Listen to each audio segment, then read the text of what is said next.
ሶስት የፋኖ አመራሮች መቀሌ ያሉ አንዱ እንደውም ዘመነ ካሴ ነው። ደርግንም የጣሉት በጋራ በመተባበር ነው እንጂ ህወሓት ብቻውን አልጣለም። ደርግ ያኛው ሻዕቢያን ብቻውን አልጣለም። በተለይ የጎንደር ፋኖች ከቲፒኤልኤፍ ጋር ምንም አይነት አብሮ መስራት የሚፈልጉ አይደለም። ይሄ መንግስት ለመጣል ነው እንግዲህ ወደ ጫካ ያገቡት። አላማቸው እሱ ነው። ታዲያ ድሮን ቢኖራቸው እስካሁን ይቀመጣሉ ወይ? እስካሁን ድረስ ይሄን ነገር ተግባራዊ አይደለም። እዛ ሸረሪና የሚባለው ቦታ ላይ ህወሓት የደረሰበትን ምት ለመቀልበስ እሱን ካውንተር ለማድረግ የፕሮፓጋንዳ ስራ እንዲሰሩ በቲፒኤልኤፍ ታዘው ነው ፋኖች ድሮን ታጥቀናል እያሉ ያሉት እንጂ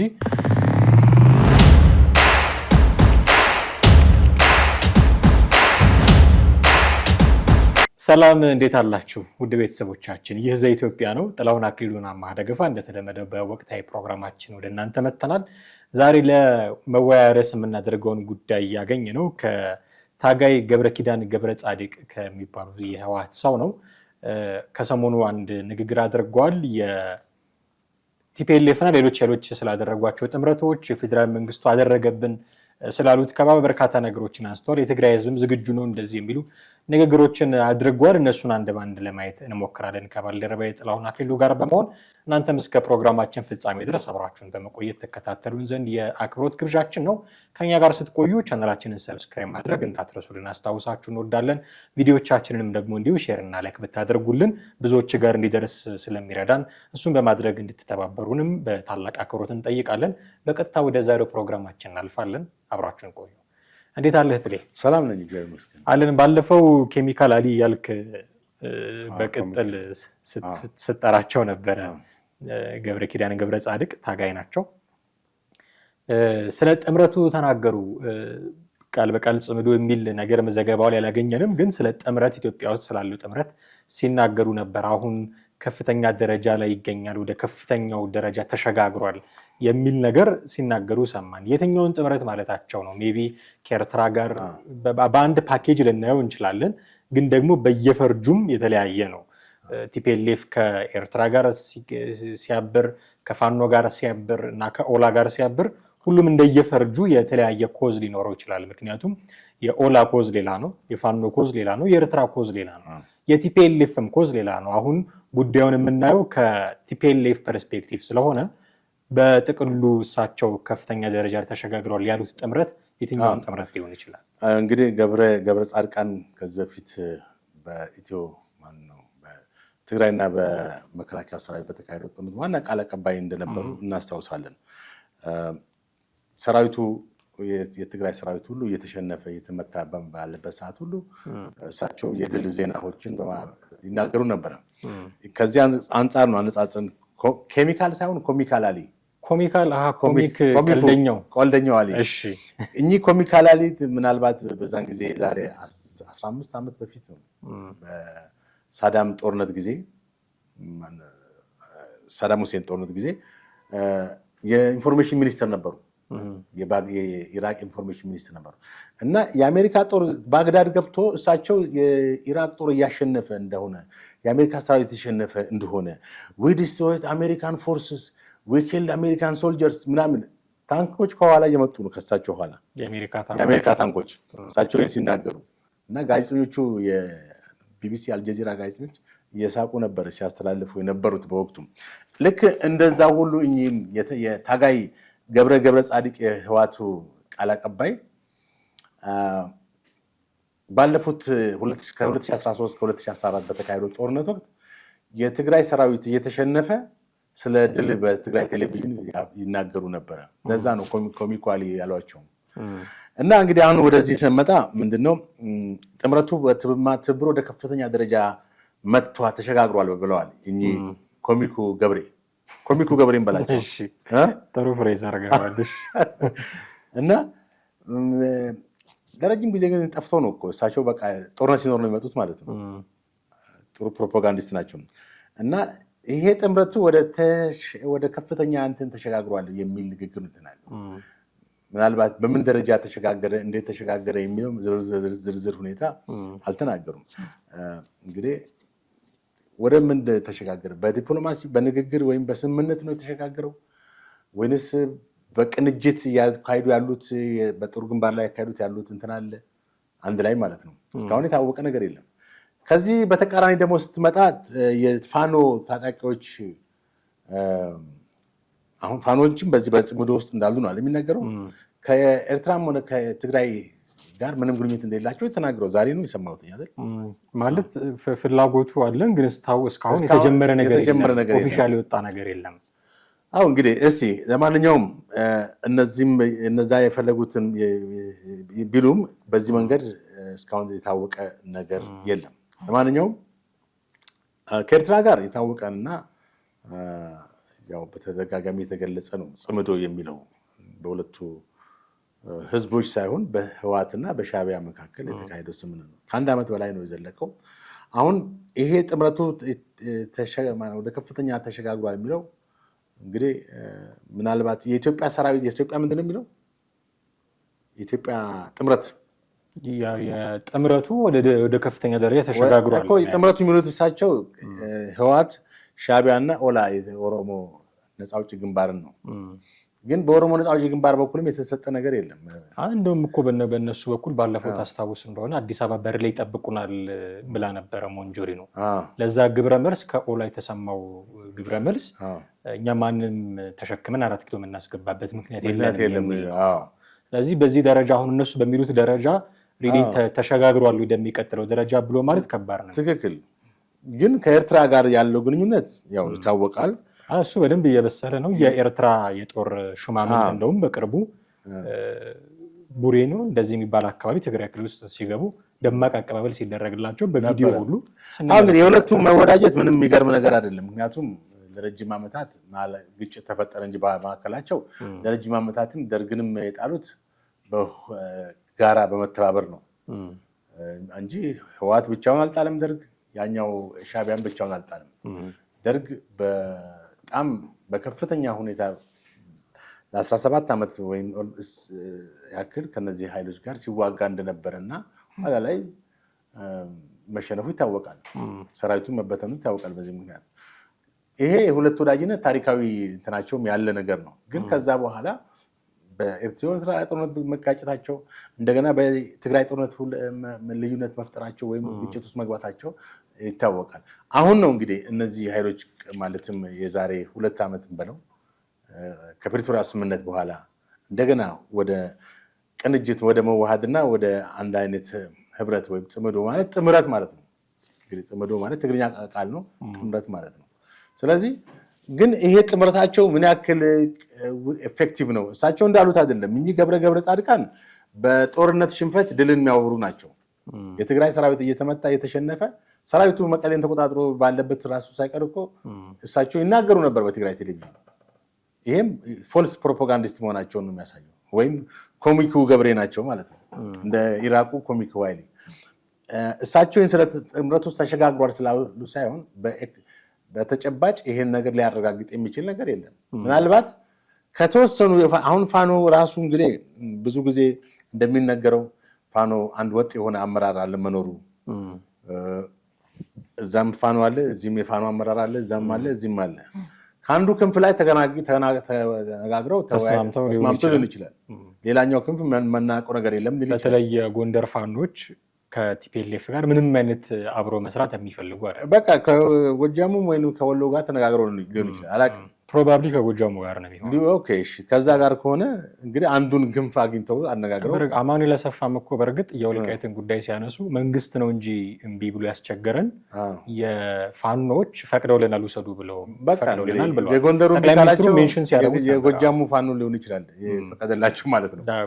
ጎንደሮች የዚህ ሰሞን ቃላቸው በፍጹም ከቲፒኤልኤፍ ጋር ምክንያቱም ያ ቦታ በጎንደር ውስጥ ወልቃይት ያለው ጎንደር ውስጥ ነው። ለሱ ብዙ መስዋዕትነት ከፍለናል፣ ዝም ብለን አንሰጥም። ትክክል። አሁን ደግሞ ያ ቦታ እንደገና ቲፒኤልኤፍ የሚፈልገው ስትራቴጂ ነው ለራሱ። አንደኛ ኢኮኖሚ ጥቅም የሚያገኝበት ነው፣ ሁለተኛም ኮሪደር ነው። ከውጭም ጋር ከሱዳን ጋር ከመሳሰሉ ጋር ለመገናኘትም እንደ ኮሪደር ይጠቀመዋል። ስለዚህ ከዚህ አንጻር ያው አሁን ቲፒኤልኤፍ እንግዲህ ይሄን እንትን አብዝቶ እየፈለገው እንደሆነ ትመለከታል። ምክንያቱም ፖለቲካ ግቡን አቺቭ ለማድረግ ለማሳካት ፋኖን መጠቀም እንዳለበት፣ በዛ በኩል ኦላን መጠቀም ዞሮ ምን ሊያመጣ መሰለ ባጭሩ ኢህአዴግ የሚለውን የድሮን እንትን ሊያመጣ ነው ማለት ኢህአዴግን የፈጠረው እንግዲህ ኢህአዴግ ታፔላ ነው በመሰረቱ 27 ዓመት ኢህአዴግ የሚል ታፔላ ነበር እንጂ 27 ዓመት ሙሉ የገዛው ህወሓት ነው። ኦህዴድም ታፔላ ነበር፣ ያኛው የደቡብ ናቸው ብአዴንም ታፔላ ነበር፣ የደቡብ ፓርቲውም ብአዴንም ብአዴንማ አማራው ነው፣ ደኢህዴንም ታፔላ ነው ማለት ያው ዝም ብሎ እንጂ የመጨረሻውን ውሳኔ መወሰን የሚችለው ህወሓት ነው ማለት እነሱ የሚወስኗቸው ነገሮች አሉ በክልላቸው። ግን ቢሆንም በአጠቃላይ በሀገሪቷ ላይ ፈላጭ ቆራጭ የነበረው ህወሓት እንደሆነ ይታወቃል። ማንም ኢትዮጵያ ህዝብ የሚያውቀው ነው። ህወሓት ተወገደ ነው እንጂ ኦህዴድ ተወገደ ወይንም አልተባለም። የዛን ጊዜ ስቲል እነሱ እኮ ኤግዚስት እያደረጉ ነው ስም ቀይረውም ቢሆን። አዎ እና እንግዲህ አሁን ጥምረቱ ወደ ከፍተኛ ደረጃ ተሸጋግሯል የሚለው ምናልባት ቅድም እንዳልኩ ከአንዱ የፋኖ ክንፍ ጋር ዲፕሎማሲያዊ ወይም በስልክ ነው ሊገናኙ የሚችሉት። ግንኙነት ፈጥረው ችግር የለም ብሏቸውም ሊሆን ይችላል። ይህን ነው እንግዲህ ከዚህ ውጭ ሰራዊታቸውን አቀናጅተው የፈጠሩት እንትን የለም፣ የውጊያ ግንባር የለም። እንደገና ደግሞ ሁለቱም ተገናኝተው በአንድ ወታደራዊ አመራር የተመሩ መሆናቸውን የሰማንበት መረጃም የለም። ብቻ በአየር ላይ ነው ወደ ከፍተኛ ደረጃ ተሸጋግሯል። ከፍተኛ ደረጃ ተሸጋግሯል የሚሉት እኮ ቢያንስ በወታደራዊ እንትን ቅንጅት ሲኖራቸው ነው፣ አንድነት ሲኖራቸው ነው። ለምሳሌ ወያኔ እዛ ሁና ፋኖን ማዘዝ ትችላለች ወይ? ኦላን ማዘዝ ትችላለች ወይ? አንተ በስልክ ነው የሚገናኙት አልክ እንጂ አንዳንድ መረጃዎች ምናልባት ሜንሽን ማድረግ ካስፈለገ አዲስ ኮምፓስ የሚል ሚዲያ ላይ የሚሰራው ኤርሚያስ ለገሰ 3 የፋኖ አመራሮች መቀሌ ያሉ፣ አንዱ እንደውም ዘመነ ካሴ ነው ብሎ ጠቅሷል። አንድ እሱ ነው። ሁለተኛ ደግሞ የድሮን ጉዳይ ይነሳ ነበረ። ፋኖ ድሮን ታጥቋል ከሰሞኑ የሚልና እዛ ሸረሪና የሚባለው ቦታ ላይ ህወሓት የደረሰበትን ምት ለመቀልበስ እሱን ካውንተር ለማድረግ የፕሮፓጋንዳ ስራ እንዲሰሩ በቲፒኤልኤፍ ታዘው ነው ፋኖች ድሮን ታጥቀናል እያሉ ያሉት እንጂ የታጠቁት ድሮን የለም።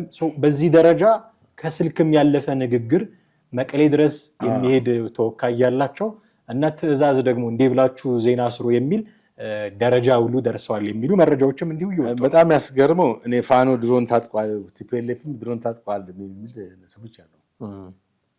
እኔ ቲፒኤልኤፍ ድሮን ቢኖረው አሁን በዚህ የተናገርን ባለ ሰዓት ተነስቶ በስመ ድሮን እንኳን ቲፒኤልኤፍ እና ፋኖ የኛ ካሜራማንም ድሮን ሊኖረው ይችላል። ሰርግ ልደት ሊቀርጽበት ይችላል። ከፍ ብላ የምትቀርጸው እንትን ሊኖረው ይችላል። ግን የውጊያ ድሮኖች እንዴት አክሰስ ላይ ያደርጉ ይችላል? ድሮን ቢኖራቸው እስካሁን ድረስ እነዚህ ታጣቂ ኃይሎች ይሄ መንግስት ለመጣል ነው እንግዲህ ወደ ጫካ ያገቡት አላማቸው እሱ ነው። ታዲያ ድሮን ቢኖራቸው እስካሁን ይቀመጣሉ ወይ? እስካሁን ድረስ ይሄን ነገር ተግባራዊ ያደርጉ ምናልባት አላቸው ብለን እናስብ እስኪ። የነሱ ድሮን በኢትዮጵያ የራዳር በደቂቃ ውስጥ ይመታል ብዬ ነው የማስበው። ምክንያቱም ድሮን ስለሆነ ብቻ ሄዶ ጥቃት ያደርሳል ማለት አትችልም። ለምሳሌ ኢትዮጵያ መንግስት የኢትዮጵያ መከላከያ ኃይል የራሱ የሆኑ የራዳር እንትኖች አሉት። ለምሳሌ ጠላት ኃይል የጠላት እንትን በሚበርበት ሰዓት የሚመታው ስታንድ ባይ ይሆናል፣ የአየር መቃወሚያዎች አሉ እና ምን ያክል አስተማማኝ ነው ቢኖራቸው የሚለውን ነገር ማየት ያስፈልጋል። ምክንያቱም መንግስት ጋር ይሄ መንግስት ነው፣ መንግስት ያለው የድሮን ፓወር እና እነሱ ሊኖራቸው የሚችለው የድሮን አቅም ይለያያል። አሁን በውጭ ዓለም እኮ እየታየ ነው። ለምሳሌ ኢራን ነው ዩክሬን ትላንትና ነው መሰለኝ ያስነሳቸውን ድሮን እንትና መታለች ሩሲያ። ስለዚህ የሩሲያ ድሮን የመምታት እንትኗን ምን ያክል ከፍተኛ እንደሆነ ትመለከታለህ። አሁን እነዚህ ሰዎች ድሮን አስነስተው ሄደን አንድ ጦር ካምፕ መታለን ወይንስ ምንድነው? የት ቦታ ነው ሊመቱ የሚችሉት? ሰሞኑን ባወጡት ቪዲዮ ግን ቅኝት ሲያደርጉ ነው የታየው። እነዚህ የኢትዮጵያ ወታደሮች ናቸው፣ እነዚህ ምሽጎች ናቸው እያሉ ሲያሳዩ ነው የነበሩት። ያ እንግዲህ የሚሆን አይመስለኝም። የምልህ ምናልባት ይሄ አሁን የጀመሩት ውጊያ ያው በዛም በትራዲሽናል ወይም በኮንቬንሽናል አካሄድ ጊዜ መግዣ ታይም ይኖራቸዋል በሆነ እንጂ ይሄን ያክል ሰርገው ገብተው ሰፊ የሆነ የወታደራዊ ጥቃት ያደርሳሉ በድሮን የሚል ሀሳብ ጭራሽ የለኝም። ፓራዶክሱ ግን ከድሮን ጥቃት ለማምለጥ በክረምት ውጊያ በስፋት እንከፍታለን ያሉ ሰዎች በክረምት ስለራሳቸው ድሮን ማውራታቸው እሱ ነው ፓራዶክሱ። አሁን እርስ በርስ ተጋጨ ነገር ታለ እኚህ ገብረ ጻድቃን ወይም ኬሚካል ገብሬ፣ አንተም ኬሚካል እያልክ ነው። ኮሚኮ ገብሬ አይ ኬሚካል የሚባሉ ሰው ነበሩ ደግሞ አሊ የኢራን መከላከያ ሰራዊት አሊ ሐሰን አልመጂድ እሳቸው ናቸው ኬሚካል።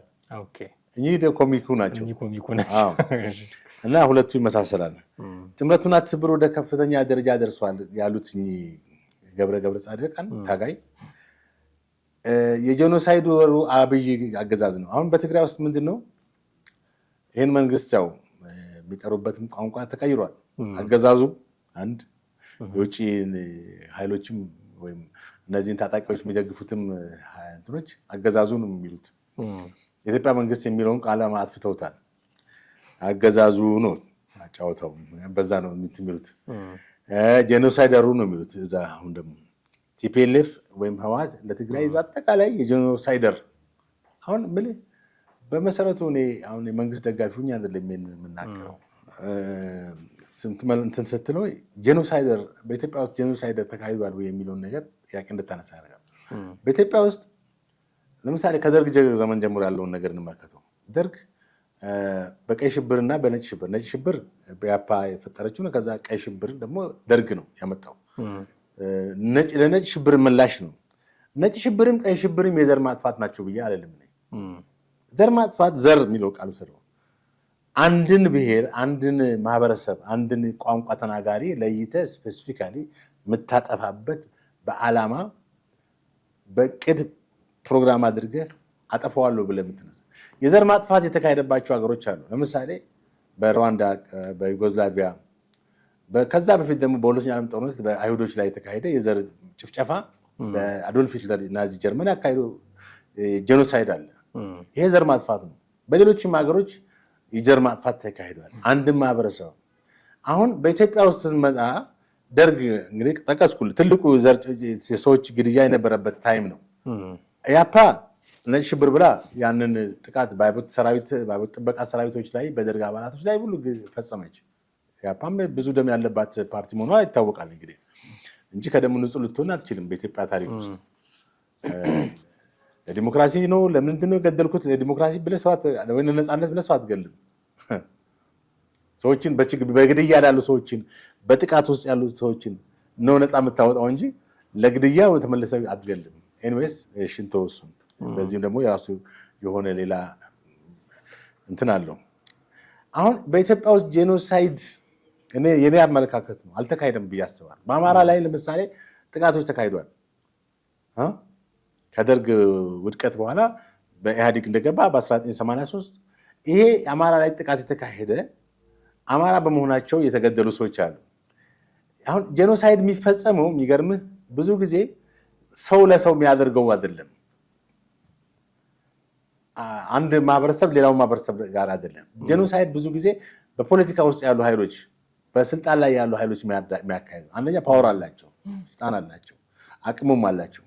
ያንን አቅማቸው ተጠቅመው የሚያካሂዱት ጭፍጨፋ ነው እና ለምሳሌ በአማራ ህዝብ ላይ አሁን የምናነሳው ሀሳብ ለምንድን ነው? በትግራይ ውስጥ ጄኖሳይደሩ አብይ የተባለ ስለሚል በተደጋጋሚ ማለት በጄኖሳይደሩ አብይ ጨፍጫፊ ወይም የትግራይን ህዝብ እያጠፋ ያለው አሁን እሳቸው ያሉት የትግራይን ህዝብ ከምድረ ገጽ ለማጥፋት የአብይ አስተዳደር የጄኖሳይደሩ የአብይ ቃል በቃል ነው ምንድን የትግራይን ህዝብ ከምድረ ገጽ ለማጥፋት ተነስቷል ብለዋል። እውነት ነው ወይ? የመንግስት አቋም ይሄ ማንም የሚመልሰው ነው። የትግራይ ነዋሪ እዚህ ያለው ራሱ የገብረ ጻድቃን ንግግር ዝም ብሎ የተለመደ የወያኔ ቋንቋ እንደሆነ ይገባዋል። አሁን ምስኪን የሆነው የትግራይ ህዝብ ነው የማያስበው ነው እና ያም ፖለቲካውን የማያውቀው እዚህ ያለውን እውነታ የማያውቀው እውነት መስለዋል። እውነትም ለካ የአብይ መንግስት እኛን ሊያጠፋ ነው ብሎ እንዲያስቡ ያደርጋቸዋል። ምክንያቱም ተደጋግሞ የሚነገር ወያኔውን ውሸትን ለአንተ ደጋግማ ትነግርና እውነት አድርገህ እንድትስለው ታደርጋለች። ይሄ ስልቷ ነው። በቃ የተፈጠረችበት ዓላማ ማለት ገና ስትጠነሰስም በዚህ አይነት የፕሮፓጋንዳ እንትን ያለች ነች ቲፒኤልኤፍ። አሁንም የፈረደበትን የትግራይን ህዝብ ጄኖሳይደሩ አብይ አንተን ሊያጠፋ ነው ማንን? የትግራይን ህዝብ። ስለዚህ ተነሳ፣ አሁን እኔ ሊያጠፋ ከሆነ እነሳለሁ ብሎ ይነሳል ህዝቡ። ያ ነው እኮ ህዝቡ ሞቢላይዝ አጂቴት ያደርጋሉ። በቃ አጂቴሽን ማለት ማነሳሳት፣ ፕሮቮክ ማድረግ ሰዎችን አሁን ሊወር ነው ተብሎ ሲነገር ሊወረኝ ከሆነማ በቃ ብሎ ሰው ትጥቄም ምንም ማለት ጨርቄም ማቄን ሳይ ብድግ ብሎ እንዲዘም ይሄ የራሷ ፖለቲካ ፕሮፓጋንዳ ነው የኖረችበት ነው። ከሀውዜን ታሪክ ያደል የሀውዜን ታሪክ እንኳን እየታወቀ መጣ። የዛኔ ለገሰ አስፋው ነው አስጨፈጨፈው ምናምን ተብሎ ተፈረደ። በእርግጣው ሰሜን ያለው እንትን የሚመራው ለገሰ አስፋው ነበር በወቅቱ የደርግ። ግን ያ በፎርሙላ የተቀመረ ነገር ነው። ቲፒኤልኤፍ ሆን ብላ በገበያ ውስጥ ያሉት ሰዎች እንዲመቱ አደረገች በፕሌን። ከዛ በኋላ እዛ ጋር ለደርግ ደርግ የዋህ ነው እጁ ነው ጨካኝ እንጂ ሆዱ ባዶ ነው ይባላል። እና ወዲያው ተቀበሉ የደርግ ባለስልጣናቶች አንቀሳቀሱ። ወያኔ እዛ ሃውሲንግ ገበያ ላይ ያለች ይባል የተመታው ያለቀው ግን ምስኪን ህዝብ። ከዛ በኋላ ነው እኮ የትግራይ ህዝብ የደገፋቸው። አሁንም ተመሳሳይ ነው። እነ ገብረ ጻድቃን የሚያወሩት ንግግር ተመሳሳይ ነው። የትግራይን ህዝብ አጂቴት ለማድረግ ለማነሳሳት እና በቁጣ እንዲነሳ ለማድረግ ነው ጄኖሳይደሩ አብይ አህመድ። እና እንዳልኩ ጄኖሳይደር ግድያ ይካሄዳል። አሁን ምሳሌ ትግራይ ውስጥ እኮ ግድያ ተካሂዷል። አማራ ክልልም እየተካሄደ ነው። ግን ጄኖሳይድ ነው አይደለም የሚለው ነው የራሴ ፐርሰፕሽን ነው፣ የራሴ ትርጉም። ጄኖሳይድ አይደለም። ገባ? ለምሳሌ አማራን ላጠፋ ብትል ስንት ሚሊዮን አማራ ነው ገለ የምትጨርሰው? ስንት ሚሊዮን ትግራይ ህዝብ ነው ገለ የምትጨርሰው? ጄኖሳይድ ይካሄድ። ጄኖሳይድ እኮ አነስተኛ በሆኑ ሰዎች ነው በአብዛኛው የሚካሄደው። እና በኢትዮጵያ ኮንቴክስት በኢትዮጵያ ፖለቲካ ኮንቴክስት ውስጥም ይሄ ነገር የለም ብዬ ነው የማስበው።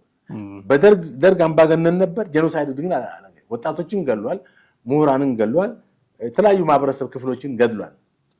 ግን የገደለው በጄኖሳይድ ቋንቋ ሳይሆን ፖለቲካውን አናርኪስቶች፣ አዳሪያን ምናምኖች፣ ጸራይ ቤተኞች ምናምን ቋንቋ ያለ ስልጣኑን በደንብ ለማስጠበቅ ነበር ስልጣኑ። ኢህአዴግም እኮ ሲያስር የነበረው ያስራል፣ ይገላል፣ ኦሮሞን፣ አማራን ማንኛውንም ነገር የሚቃወሙትን ነገር ነው ሲያስርና ሲገድል የነበረው በስልጣን ላይ ያለው። አሁንም በስልጣን ላይ ያለው መንግስት በጄኖሳይድ ቋንቋ አይደለም እርምጃ ላይ የሚወስደው። አሁን ያን ቦታ ላይ ለምሳሌ በአማራ ክልል ፋኖ እኮ ለመብት ለነፃነት ብሎ እንትን ባይል መንግስት እኮ ጦርነት አይከፍትም። ይከፍታል እንዴ? አማራን ህዝብ ለታውሉ ተጥቃችሁን አውርዱ ሲባሉ ቢያወርዱ ኖሮ ቆይ አማራን ክልል ላሽመድምዶ ብሎ እስኪ ዛሬ ላጥፋቸው የሚል እንትን ያደርጋል እንዴ? አያደርግም። ትግራይ ክልል አሁን ባይነሳ ኖሮ ያደርጋል እንዴ? ከፕሪቶሪያ ስምምነት በኋላ እውነት ለመናገር መንግስት ጦርነት ይከፍታል? አሁን ምልህ አንደኛ አሁን ያለው መንግስት እንኳን በጦርነት በሰላማዊ መንገድም አገሪቱ ያለችበት ተጨባጭ ሁኔታ ይታወቃል። ኢኮኖሚው ጫና፣ የኑሮ ሁኔታ መንግስት ራሱን ማሳደግና በኢትዮጵያ እንትንም ማሳደግ ይፈልጋል አይደል? ያሉበትን የተለያዩ መሰረተ ልማቶች የተለያየ ብዙ ነው ማውራት የሚቻለው። ጦርነት ደግሞ ሰው በላም ነው ሀብት በላም ነው። ጦርነት ስታካሄድ በብር ነው በዶላር ነው የምታካሄድ። በብርም አይደለም በዶላር ነው የሚገዙት መሳሪያዎች ከውጭ በዶላር ነው። ቦምቦቹ አንድ ድሮን ስንት ነው የሚሸጠው? ቀላል እኮ አይደለም። ብዙ ሚሊዮን ብር እኮ ነው አይደል እንዴ? ያን ሁሉ ሚሊዮን ብር ያሰማራ እኮ መዋጋት ነው። በዶላር ነው የምትጫወተው ማለት ነው። በኢትዮጵያ ከረንሲ ደግሞ በአሁኑ ሰዓት 180 ብርና ምናምን በገባበት ከረንሲ 180 ነው አይደል? ኦፍ ኮርስ ብላክ ማርኬት ላይ ሜይ ቢ እንደዛ ይሆናል። እንግዲህ እኔ ስለማልዘረዝር ዶላር ስለሌለኝ አላውቅም። ኤኒዌይስ ይሄ ጄኖሳይደር የሚለው ቃል በእውነት እኔ ግድያ አይካሄድም አላልኩም። ግድያ ይካሄዳል በትግራይም በአማራም በኦሮሞም። ግን ኦሮሞን ለመግደል የተካሄደ ጦርነት የለም። አማራን ፐርፐዝሊ ለማጥቃት የተካሄደ አማራን ለምሳሌ በኢትዮጵያ ውስጥ ጥቃት ደርሶበታል። አዎ ብዙ በማንነቱ ጉዳት ደርሶበታል። ግን ጄኖሳይድ አይደለም። ሰፋን አይሆን ጄኖሳይድ እነዛ ሰዎች ለምሳሌ በኦሮሚያ ክልል የአማራ የተገደለው መሬታችን ይወስዳሉ ምናምን በሚል ፍራቻ ነው ዘልቆ ወደ ከሱ የራቁትን አማሮች አጠገብ ያሉትን ነው የገደለው። ይሄኛው ልክ ነው ያልከው አይደለም እኮ ይሄኛው ልክ ነው ሲባል ግን አይ እዚህ አጠገብ ያሉትን መግደሉ ልክ ነው የሚል አይደለም። ይሄም እኮ ልክ ነው ያልኩ አይደለም። አይ ኖ ግን አይ ተመልካቾቻችን እንደዚህ አማራ ባይሆንም የደቡብ ሰው ቢሆንም ይገለዋል። ሌላ ማንኛውም አካል ቢሆን ሰው በቃ ማንኛውም ሰው ቢሆን ይገለዋል። ከሌላ ቦታ ለምን የኢኮኖሚ ጥቅሜን ይጋፋኛል፣ መሬቴን ይወርሳል፣ በስቶ ይወረኛል በሚል ፍራቻ። ግን ሌሎች ለምሳሌ በአውሮፓ የናዚ ጀርመን ጥላቻ ነው፣ ሌላ ነገር አይደለም። በአይሁዶች ላይ ያለው ጥላቻ ነው። በቃ አይሁዶች መጥፋት አለባቸው ብሎ ስለሚያምን እንጂ ከዛ ዓመት የተነሳ ኢኮኖሚያችንን ይጋሩናል። እንደውም በአውሮፓ ውስጥ እኮ ትልቅ የኢኮኖሚ አውታሮች እኮ ምሰሶዎች አይሁዶች ናቸው። የኢንዱስትሪ አብዮት ይባላል አይደል? አሁን የኢንዱስትሪ አብዮት መነሻው ምናምን ትላልቅ እንትኖች መሰረት በአውሮፓ ውስጥ የተፈጠሩ ኢንዱስትሪያል ሪቮሉሽን በአይሁዶች ሰራተኞች ናቸው፣ የፈጠራ ሰዎች ናቸው፣ ብዙ ነገሮች እውቀት አላቸው። በዚህ ምክንያት አውሮፓ እንደገና ከጨለማው እንትን ያገገመችው በአይሁዶች ነው ይባላል። ስለዚህ እነዚህ ሰራተኛ ህዝቦችን ስልጣኔ ያመጡ ህዝቦችን ተወዳቸዋል፣ ይጠላቸዋል። ግን ጥላቻው ከሌላ ፖለቲካ ርዕዮተ ዓለምና ከተለያየ ነገሮች የመነጨ ነው። ከዛ ጥላቻ የተነሳ ነው ያንንም ድርጊት ያደረገባቸው። ሰው ኢትዮጵያ ውስጥ ያለው እንደዛ አይደለም። ስርዓት ለማስከበር በሚል ስም ሊሆን ይችላል፣ ህግ ለማስከበር ወንጀለኞችን ለመያዝ በሚል ጦርነትም ጭምር ስለሆነ በዛ አግባብ ልክ ያልሆነ ግድያዎች ይፈጸማሉ። ግን ጄኖሳይድ ማለት አይደለም ያልከውን እንወስዳለን። ምናልባት መውጫ ሀሳብ ሊሆነን ይችላል። የትግራይ ህዝብና ሰራዊቱ አሁን ሙሉ በሙሉ ለጦርነቱ ዝግጁ ነው ብለው አውጀዋል። ኮሚኩ ገብሬ አገላለጽ።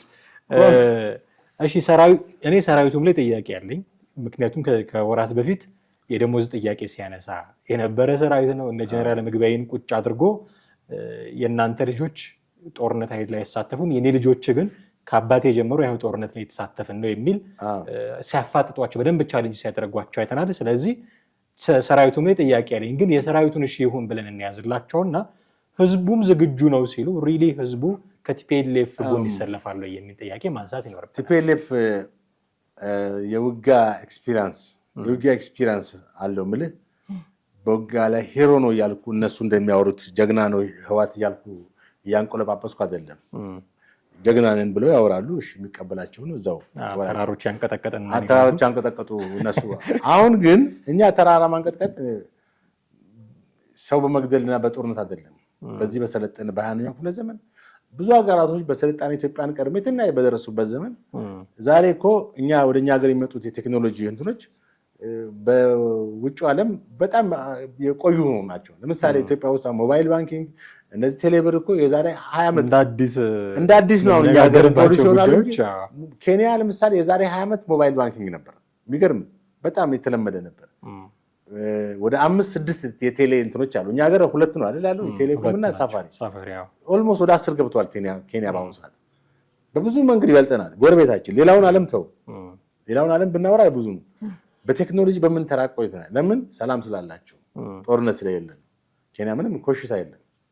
ምናልባት አንዳንድ ጊዜ ሰው እንደዛ ታያለህ እንጂ ያው ህዝባዊ አመጽ ነው። በምርጫ ጋር በተያያዘ ነው። ያም ይበርዳል። ከዛ ውጭ ታጣቂ ኃይል የላቸው ምን የላቸው፣ ሰላም አድረው ሰላም ይውላሉ። እኛ ሀገር በዚህ ታጣቂ አለ፣ በዚህ ታጣቂ አለ፣ በዛ አለ። ክልሉም ከራሱ እንደ አንድ ታጣቂ ሆኖ የዘመተበት ሀገር በዓለም ላይ ኢትዮጵያ ብቻ ነው። አንድ ክልል ብቻውን ክልል ተብሎ ስም የተሰጠው ቦታ ትግራይ ክልል እንደ ሬብል አክት እያደረገ ያለ ነው። ተገንጥሏል እንዳትል አልተገነጠለም እንዳትል አክት የሚያደርገው እንደተገነጠለ ነው። ኤኒዌይስ አሁን ባለው ሁኔታ ኢትዮጵያ ላይ ወደ ሰላም መምጣቱ ከምንም በላይ የተሻለውና አማራጭ የሌለው ነገር ነው። ህዝቡን ማሳመን ይችላል ወይ ነበረ ያነሳኝ የነበረው ሀሳብ። የትግራይን ህዝብ አሳምኑ ለዚህ ጦርነት ከጎኑ ማሰለፍ ይችላል ብለህ ታምናለህ? ቲፒኤልኤፍ እንግዲህ በሁለት መንገድ ነው። አንድ ልምድ ያለው ሰው ነው ያልከኝ ነበር። ልምድ ያለው ያልኩህ ምንድነው? አንደኛ ሞቢላይዝድ የምታደርግበትን ሜካኒዝም ታውቋለች። ሞቢላይዝ የምታደርገው ምንድነው? በፕሮፓጋንዳ ነው። በፕሮፓጋንዳው ምንድነው? ተነሱ ብቻ አይደለም፣ ልትወረር ነው፣ ልጠፋ ነው፣ የትግራይ ህዝብ ሊጠፋ ነው፣ ተከባሃል የሚል የተለመደ ቋንቋ ነው። የትግራይ ህዝብ አሁን አብዛኛው የትግራይ ህዝብ ከዛ በትግራይ ከሚተላለፈው የትግራይ ሚዲያዎች ውጭ በትግርኛ ከሚተላለፈው አማራጮች አሉት። አሁን የሚሰማቸው የሉትም አሉት ምልህ እዛው ትግራይ ክልል ውስጥ ኢንተርኔት እስካልተቋረጠ ድረስ ሌሎችንም የመስማት አማራጮች ይኖሩታል ብዬ። ሁሉም አይደለም።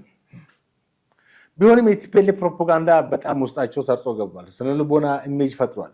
ህወሓት በቃ በጠላትነት ይፈርጁናል እነሱ እና እኛ በሚል ትርክት ለያይቶታል። አጥር ፈጥሯል። በኢትዮጵያና በትግራይ ህዝብ መካከል አጥር ፈጥሯል። ይሄም አጥር ምንድነው? የትግራይን ህዝብ ሊያጠፋ ነው የሚል ፕሮፓጋንዳ በቃ ደጋግሞ ነገርኩህ እኮ። ለምሳሌ ይሄ ነገር ደግሜ 10 ጊዜ እርሳስ እስክሪብቶ ነው አይደል? 100 ጊዜ እስክሪብቶ ነው ብለህ ማነው እርሳስ ነው ብለህ ውሸት ሲደጋገም እውነት ይሆናል ወደ ማመን በቃ እርሳስ ነው ብለህ ቲፒኤልኤፍ ማለት ላይክ ዛት ሌላ ምንም አዲስ ነገር የለም። በቃ ደጋግሞ ውሸትን በመናገር እውነት ነው አድርጎ የሚያቀርብ የወጣለት አደገኛ ረብል በለው ቴሮሪስት በለው ቴሮሪስት ነው። ከአልሸባብ ጋርም ግንኙነት ጀምሯል። እንደዛ አይነት ተመልከት። አሁን የትግራይን ህዝብ ምንድነው ያደረጋሉ? ለዚህ ለዳግም ጦርነት ማይንዱ እነዚህ ሰዎች ጦርነት የማይሰለቻቸው ናቸው። አንደኛ በቃ ህይወታቸውን በጦርነት የተቃኘ ናቸው። 17 ዓመት ከደርግ ጋር 27 ዓመት ስልጣን ላይ ሆኖ ስልጣን ስለያዙ ነው እንጂ በእጃቸው በጦርነት ከማድረግ ወደኋላ ይሉ። ከዛ በኋላ እንደገቡ ጠቅላይ ሚኒስትሩ ስልጣን እንደመጡ ያው ጦርነት ነው። መቀሌ መሽገው ሲዶልቱ ሲምን ሲሉ ከርመው ነው ወደ ጦርነት የመጡት። አሁንም ያው የጦርነት መንፈስ አልተለቀቃቸውም እና ምንድነው አሁን ራሳቸው ላይ የፈጠሩት ይሄ ሮንግ ሳይኮሎጂ ያልኩ ጀግናንን ደርግን አሸንፈናል፣ አሁንም ያለውን የአብይን ኃይል እናሸንፋለን የሚል የተሳሳተ እንትን አንደኛ በራሳቸውም ላይ ፈጥረዋል። ሌላውም የነሱን የተሳሳተ ሳይኮሎጂ እንዲረዳ እንዲቀበል ያደረጉ ነው አድርገዋልም ያደረጉ ነው። እና ይሄ ጄኖሳይድ አሁን ደግሞ ያመጣት እንትን ጄኖሳይድ ማለት ቅድም እንዳልኩ የዘር ማጥፋት ነው። የዘር ማጥፋቱ የትግራይ ህዝብ ልጠፋ ነው። ስለዚህ ተነስ ነው በቃ ልጠፋ ነው ከተባልክ እኮ ማንኛውም ሰው ይነሳል። አቅም የሌለው ሰው ራሱ ከሚጠፋ ብሎ የሆነ ነገር ይዞ ይደቅ ብሎ ይነሳል። አሁን በዚህን ጊዜ እንደገና በዚህ ጦርነት ውስጥ አለመሳተፍ ደግሞ እንደ ሀገር ካዲ አድርጎ ነው እንደ ባንዳ አድርጎ ወንጀለኛም አድርጎ ነው እንደ ወንጀለኛም አድርጎ። ስለዚህ ይሄ የቲፒኤልኤፍ የቆየ ስትራቴጂዋ ነው። አሁን ህዝቡ ይደግፋታል ወይ ላልከው ነው ህዝቡ ነው ሰራዊቱን አልከኝ።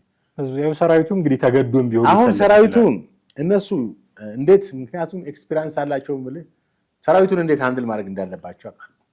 አንደኛ ፕሮፓጋንዳ ነው፣ ሁለተኛ ጥቅማ ጥቅምሽ እየሰጡት ነው።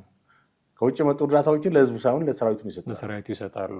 አዎ አሁን ባለፈው ደሞዝ ይቆረጣል ብሎ ነበር። ደሞዝ እየሰጠ ነው አሁን መስጠት። ለምን አዝኖ ነው ቲፒኤልኤፍ ህወሓት ለማንም ሊያዝን የሚችል መንፈስም ስሜትም የለውም። ለትግራይ ህዝብ አዝኖ አይደለም። በዚህ ጦርነት እምቢ እንዳያምፁ ነው። ለሰራተኞች እኮ ደሞዝ አይከፈልም ብሎ ነበር አይተዋል። ስለዚህ ከዚህ አንጻር ማይታየት አለበት። እንደገና ደግሞ አሁን የህወሓት አመራሮች ሁሉም በወንጀል የተጨማለቁ ናቸው። ሁሉም ደም እጃቸው ላይ ናቸው። ከደብረ ጽዮን ጀምሮ ያሉት ሲቪል አስተዳደሮች፣ ጀነራሎች እነ ጀነራል ምግበ ብትል እነ ሌሎች ማነው ስሙ ጀነራል ዮሐንስ ነው አንዱ አስፋው አንዱስ ብቻ አሉ። እነዚህ ሁሉ አብዛኛዎቹ እንደው በኮንትሮባንድ ንግድ የገቡ እንደሆኑ ይታወቃል አይደል? ተመልከት፣ ጦርነቱ እንዲቀጥል ይፈልጋሉ። ለምን? ጦርነት ከሌለ ሰላም ከሆነ ወደ እነሱ የሚመጣ የወንጀል ተጠያቂነት አለ። የጦር ወንጀለኛ ተብለው ነፃ ፍርድ ቤት ተቋቁሞ ሊጠየቁ ይችላሉ። አይ እንደዚህ አይነት ጦር መሪዎች ሁልጊዜ ጦርነት ባለበት ምክንያት ጦርነት ካለ የጦር ፍርድ ወንጀለኛ የሚል ቋንቋ አይነሳም። ፍርድ ቤትም ሌላ ስራ ነው። ፍርድ ቤት ካለ ፍርድ ቤቱም የራሱ ወያኔ ነው። ሌላ ስራ ነው የሚሰራው። ዝም ብሎ ተራ ሌብነት ምናምን ወንጀል ነው እንጂ የሚሰራው ፖለቲካ ጉዳይ የሚመለከት ጠንካራ እንዴት ሊኖር ይችላል? ስታስቡ በትግራይ ውስጥ አሁን እውነት ነፃ የሆነ ከህወሓት ውጭ የሆነ ዳኛ ሊኖር ይችላል? በአንድ ቀን ነው የሚያስወግዱት። እዛው ወንበር ላይ እንደተቀመጠ ነው የሚያስወግዱት። ስለዚህ ጦርነቱ እንዲቀጥል ይፈልጋሉ። የመለስ ልጅ ሰማሃል መለስ ሰሞኑን በአንድ እሷ በጣም እየተናገረቻቸው ነው፣ ግን የሚሰሙ አይደሉም። እሷ በእንግሊዝኛ ትናገራለች። በጣም ትመቸኛለች ንግግሯ። እንግሊዝኛዋ ራሱ በቃ መለስ ቁጭ ነች። ባይዞ መለስ ከነዚህ ደደብ ሰዎች በጣም በብዙ መንገድ ይበልጣል። እሱ እንደው እግዚአብሔር ፈቅዶ በህይወት ቢኖር ኖሮ ቲፒኤልኤፍ እንደዚህ ጉድጓድ ውስጥ አትጋም ነበር። እንደዚህ የተጨማለቀ የነ ደብረ ጽዮን እና የነ ፈትለወርቅ ሞንጆሪኖ መፈንጫ ሞንጆሪኖ የመዝገብ ቤት ሰራተኛ ነች አለች እኮ እንትና ማነች ሰማል የመዝገብ ቤት ጭንቅላት ነው ያላት እንጂ መዝገብ ቤት ማለት ዶክመንት ለማስቀመጥ ኦርደር አርካይቭ ለማድረግ ነው እንጂ እውቀት የላትም ማለት እውነቷን ነው።